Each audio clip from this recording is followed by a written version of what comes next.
Welcome back, everyone. This is a little bit different video. Normally, I'm in a race and kind of breaking down how the race goes. This is a race against the clock.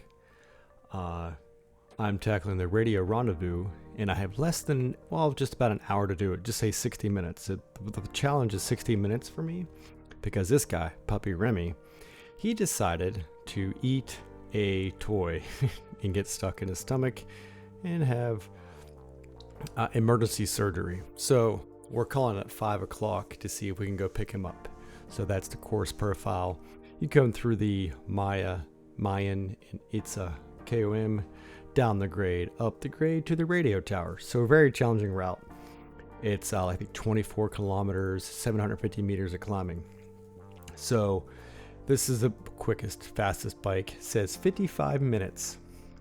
I'm using a Trek Madonna disc wheels, and you can see it's only 15 seconds slower than the fastest ranked bike, which I think Bike Choice is a scam, but that's I'm going to make a video right now about my opinion on Bike Choice, and I pray to God that the new upgrades to the garage are going to actually make a difference in the game, because yes, we do know there is a difference within the game on bikes and wheels, but it's really not that significant.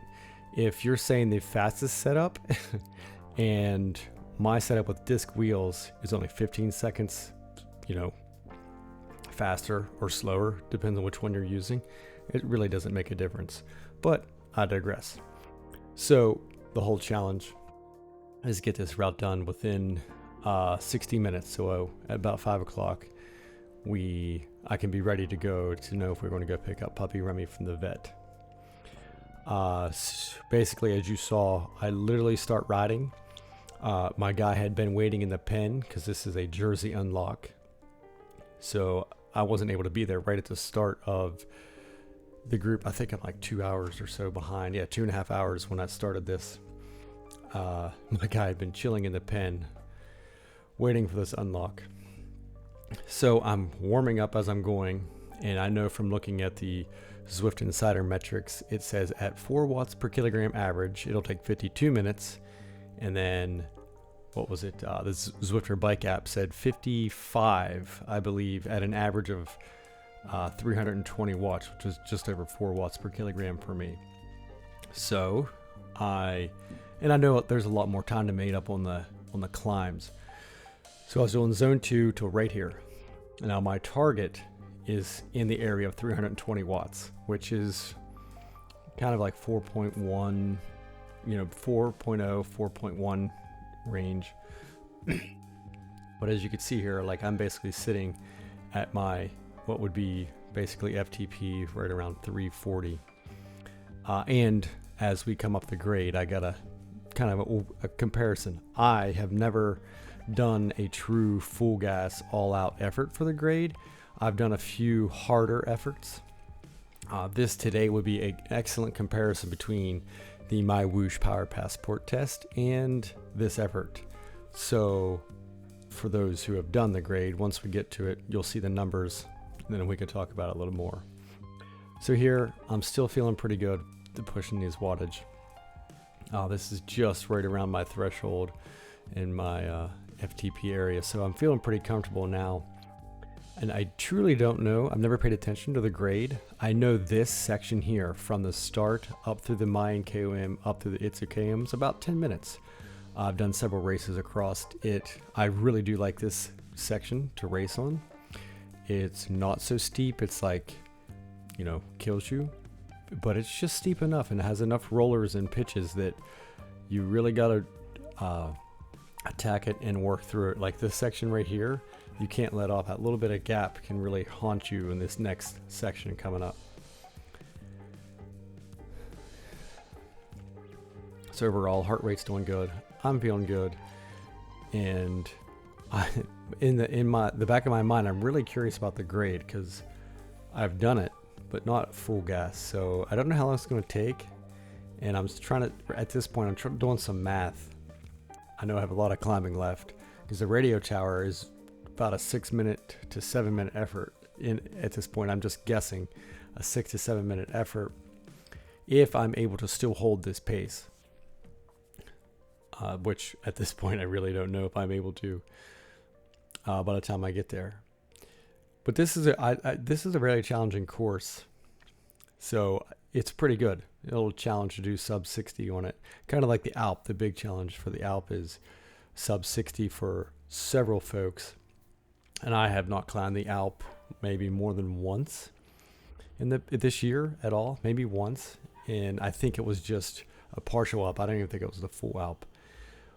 A few years ago, some of the other streamers and we climbed the Alp all the time. It was just something. Someone was always on the Alp, and we just got together and paced each other. But I kind of burn out, so I don't go back to the Alp too often. And we're gonna check this out. If anyone had noticed the Super Tuck bug, especially on the grade, you'd hit 90 kilometers an hour, and they've seemingly fixed that because I've hit it with guys in races, free riding. And then now I didn't hit it. So it seems like they corrected that bug to where the Super Tuck would hit 90 kilometers an hour almost. I mean, it was devastating in a race. I know I was with one of the other OG Zwifters, Casey Shum, and he already had known it was a bug. So there was one guy at the front, and we were kind of working together to catch him. Well, I wasn't paying attention. He went by me, and he gained 7 seconds just going down that section of the grade, just with the Super Tuck alone. So I am glad they did fix that. All right, so now that we're on the grade, I'm focusing on that right around 340 area on my watts. That's where my target is, and I end up being higher than that most of the grade, which in theory is pretty close to being accurate. Recently I've done a few intervals, a few workouts that are just like the supra threshold efforts, and they've been like 10 minutes at 355. So that's in the back of my mind, kind of my target for this. I can be in that area and still have some left because I've been doing 3x10s of those. And as we come up through this section, which I'm kind of glad they put the switchbacks in, because that straight up wall is a little daunting. It gets kind of monotonous, but I am glad that whatever it is, a kilometer or so, kilometer and a half, that they do add these switchbacks. Now, I will say that these switchbacks, initially I saw someone climbing it before I had the update. I was watching some videos because of the phase rollouts. I couldn't get on the new road, but I thought this was the Alp. So I was kind of bummed it was kind of cookie cutter, but it works. Switchbacks do help vary up the, as you're going through this, just does help vary and make it not so bad while you're suffering. And I am using trainer difficulty here, so it is, now it's set down kind of low, but feeling the differences between 10 and 11, even though it's minor, it does make a heck of a difference in the mental aspect of climbing this, especially once you get to the flashing periods. So I'm really not paying attention overall too much to my watts. I'm just trying to focus on staying in the rhythm, and I do know I've been over 350 for a majority of the segments. So my thought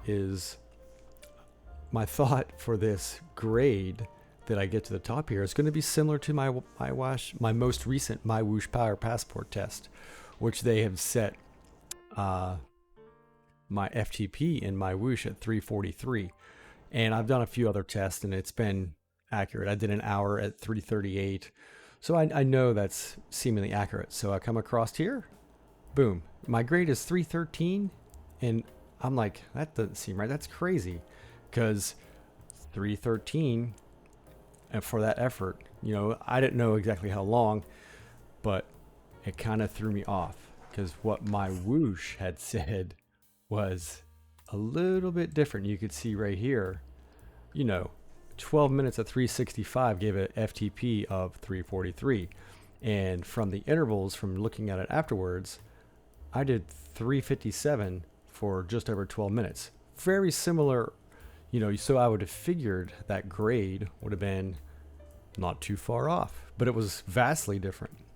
So I'm very curious now of what I got to do to match the grade from my whoosh to Zwift, because it's very similar efforts, like being 30 watts off. That's kind of surprising, considering the efforts were only a few watts off the same time, basically.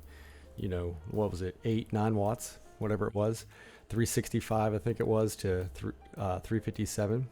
So you're looking 8-watt difference, and it ends up 30 watts on my grade. So that I found that really peculiar. So I don't know what everyone else's opinion is, but I was kind of like, that doesn't seem right for that effort, especially whenever my whoosh gave me that, and then intervals ICU also, they are throwing out the same, about 340 FTP. So here we go. And this is, at this point, like, I'm very tired, but hey, I still got to hit my goal. So since the start timer, it was at like 2 hours and 30 minutes when I started. I also have my Karoo 2. You saw me start at the beginning. I'm looking at it and I'm like, there's no way I'm not achieving this in an hour. And it was an excellent challenge to get there. So at this point, like, I cannot let off. I got to keep it up. But I'm very fatigued with this, and this section coming right here after this little right-hand bend, I don't know if I'm the only one, but this stretch seems like it takes 45 minutes just to get up this little bit. Another thing that I have never experienced is the sound bite from Zwiftcast playing up here. I know when the Zwiftcast retired the first time, they added that Easter egg. I've never heard it. I've always turned the sound on except for this route because I was so focused, but maybe I missed it. Maybe this is my time. But I've never heard that little radio broadcast for the intro. So I've heard people say they have, but I personally haven't. So here we go. We crossed the line and I nailed it. I was very surprised I was able to complete this. It was actually just over 50 minutes, like 50 minutes and 20 seconds or something. And I got the kit. And a King of the Mountain somewhere. One of the Itza or Mayan KOM. Maybe the grade, who knows? I don't even know what it was. So look, 50, 50-20 I think I saw right there. So excellent, excellent challenge if you're looking for a super, kind of like the Alp. They might be the gold standard for it, sub 60. But that was an excellent personal effort, like super stoked with that. The overall finish there, coming up the radio tower, that's such a hard route. One of my, I guess, setting out to do this and actually completing it, I was very happy because I didn't want to have to leave this route go. But here, for each of the climbs, I basically averaged right around 350 to 360. You can see here, like, I did a pretty good bit effort coming across there. Super happy with that. Can't complain. And as it turned out, when I went upstairs, we couldn't get the puppy Remy. Puppy Remy was still not ready to come home, unfortunately. But he's home now, and everything's all good. So we're super excited. I was happy I got a good workout in, and I guess that's all that matters at the end of the day. Puppy Remy is okay. He's running around now. We got to be careful because he doesn't realize he should be taking it easy with his poor little cone. All right, appreciate it, guys. This was a super effort. Super happy with it. And if you're willing to put yourself through the hurt locker, it's a pretty good challenge doing sub 60 radio tower, or I'm sorry, sub 60 radio rendezvous. All right, I appreciate everyone. Take it easy. Thank you very much.